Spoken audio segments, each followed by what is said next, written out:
Terrible trouble. I was on this plane going to New York, and I was going to pick up the QE2 as it happens. I'm on the plane, and there's a woman sitting next to me, and she's got a little box with a dog in it. See? And I said, you can't leave that dog there. I said, all the way to New York. I said, you're going to have to give that. I said, to the stewardess for safekeeping. She said, okay, I bet that. So she gives it to the lady.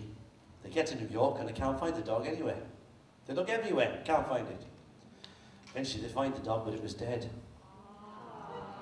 It was deader than that. So we can't tell this poor lady the dog's dead. We look for another one. They look all over New York and find an identical dog, the same colour, everything, same size. They put the collar on it, put him in the box, and they called her up. She took one look, she said, that's not my dog. So what do you mean, it's exactly the same? She said, no, it's not. My dog was dead, I was taking it home to bury it.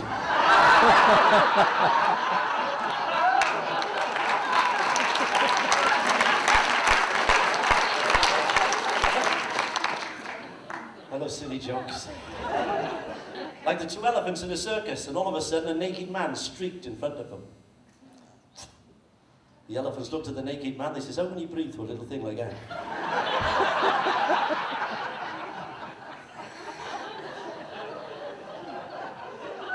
I went to China once, that's a funny place. I was on a ship, went up the river right to Shanghai, and I'd never been before, see? And my mother said to me, she said, I want you to find out when you get there, the Jewish community. I said, what are you talking about? I said, it's China. I'm not a Jewish community. She said, I'm telling you, there'll be a Jewish community. You look for it. I said, all right. So I get to Shanghai. I go to this Chinese restaurant.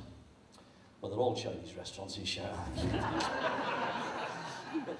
And I said to the waitress, excuse me, sir. I said, I've got to know this for my mother. She wants to know, are there any Chinese Jews? He said, I go find out. He came back 2 minutes later and said, sorry, sir, no Chinese Jews. We got orange Jews, tomato Jews.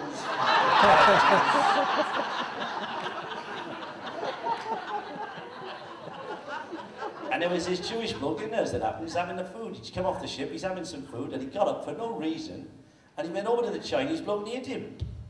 The Chinese fellow said, what's that for? He said, Pearl Harbor. He said, what are you talking about? I was a Japanese. He said, I'm Chinese. He said, well, how do I know? I can't tell the difference. So he sat back down. The Chinese fella thought, I'd get my own back. He goes over to the Jewish bloke and he hit him. Smack. Jewish fella said, what's that for?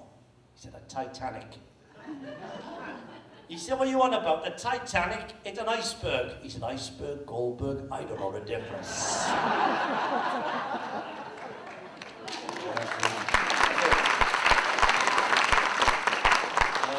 You meet funny people on boats, you know, you get people go on second honeymoons.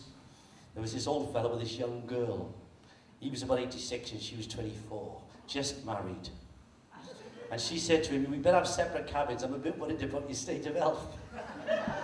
She said, but you can come and visit me whenever you feel like it. He said, okay, so the first night they go in the separate cabins, he goes along to hers, goes in, they consummate the marriage and he goes back to his own cabin.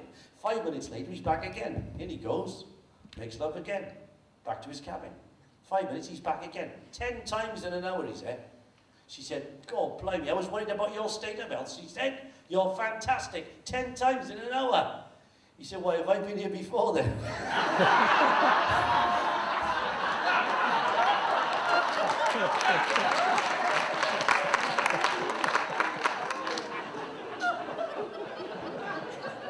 Silly, isn't it?